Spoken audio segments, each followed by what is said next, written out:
Ayun, so kakataas lang namin kumain sa Cantina Mercante. So busog na kami, ready na kami mag-ride out. Stop namin will be sa Ferdinand Marcos Presidential Center. So around estimated 65 kilometers yung travel namin. Mga 1 hour and 20 minutes. So ang makikita doon, hindi pa namin sure kasi first time namin lahat. So surprise. Pero based sa research namin is must visit na place yon. So tara, kita-kita tayo doon. Papakita namin sa inyo kung anong meron. Let's go! Okay, okay.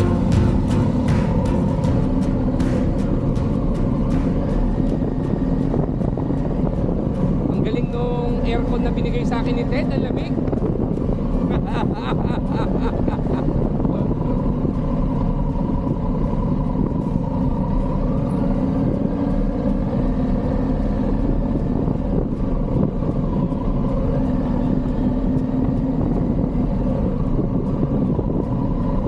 Bye-bye Plaza Burgos.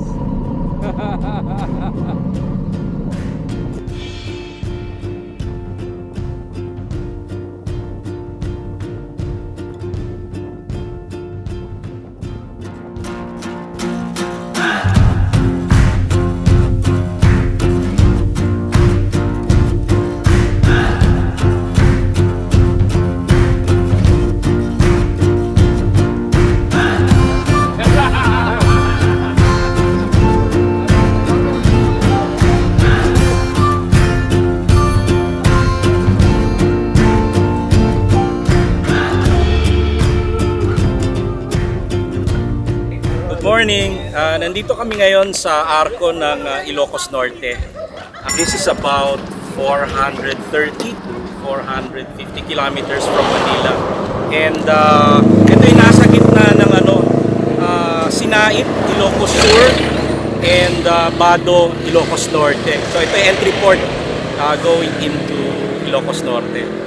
Saan ang punta natin, Master? Punta kami ng Ferdinand Marcos Museum. Ito raw yung museum kung saan daw nilagay yung katawan ni Marcos bago siya pinayagan ni Duterte na ilibing doon sa And also, maraming mga artifacts doon about yung mga damit niya, the things that he owned. And then also yung parang life history niya nandun din. So yan yung gusto namin makita. Tara, samahan nyo kami. That would be a very nice place to visit. I haven't been there for a very long time. So let's go!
The dam is breaking in.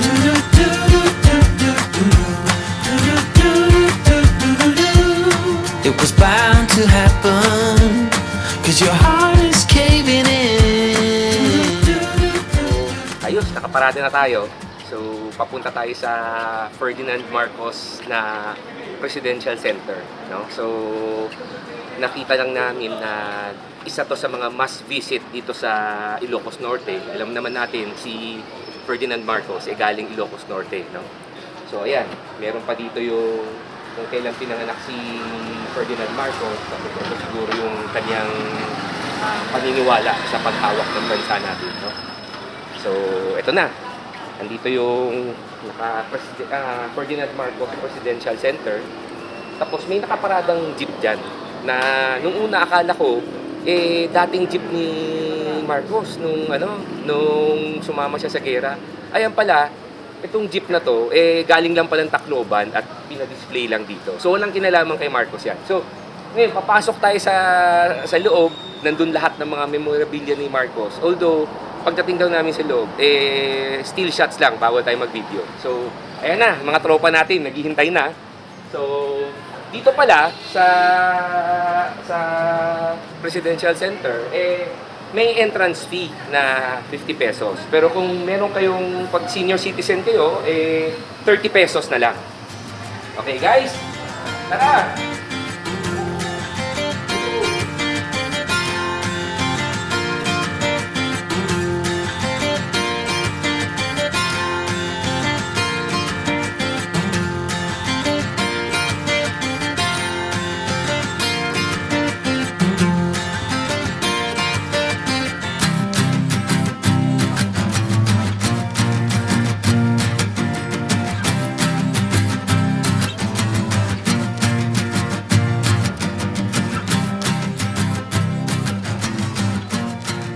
Trivia lang, ito pala yung ancestral house ni Apong Marcos. So yung tatay ni Ferdinand Marcos, ito yung ancestral house. Ngayon, nung time na naging presidente si Ferdinand Marcos, ito yung naging bahay naman niya.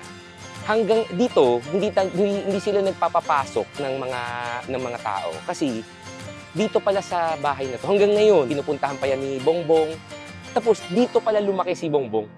So nung pinanganak si Bongbong, dito siya lumaki. Ito yung bahay niya. So hanggang ngayon pinupuntahan nila 'to. Okay? So guys, papunta na tayo sa Cape Bojador Lighthouse. So sama kayo para tingnan natin kung ano naman magandang makita dito sa Cape Bojador Lighthouse.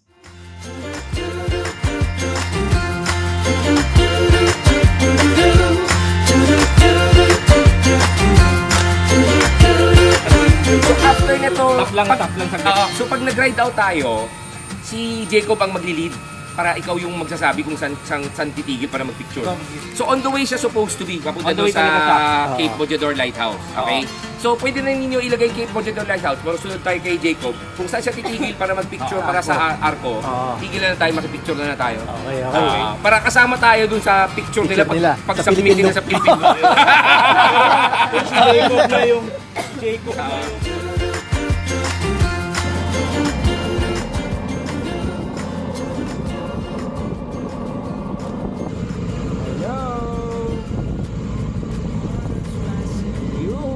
Let's go! Wala pa si Papa Hermie.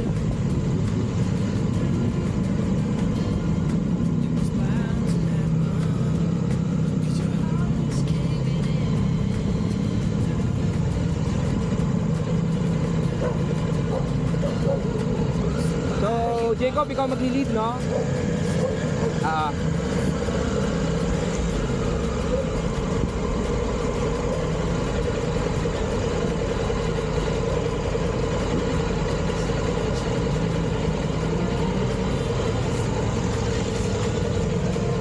Si Papa Hermie, asan na? Papa Hermie. Nakikita ko na si Papa Hermie. 1, 2, 3. Pinipinan ko lang kung ilan na tayo. Kung kompleto na tayo.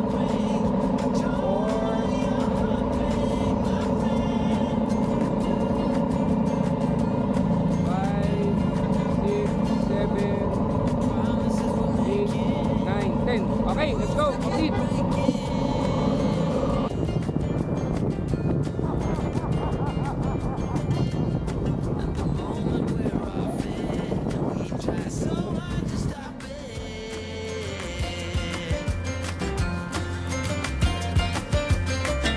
I hope we make it, 'cause we can't change it anyway.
Ang maganda dito, itong Cape Bojador Lighthouse, nung mga 1890s pa simula ginamit to, under dun sa Spanish administration, hanggang ngayon, operational pa rin siya.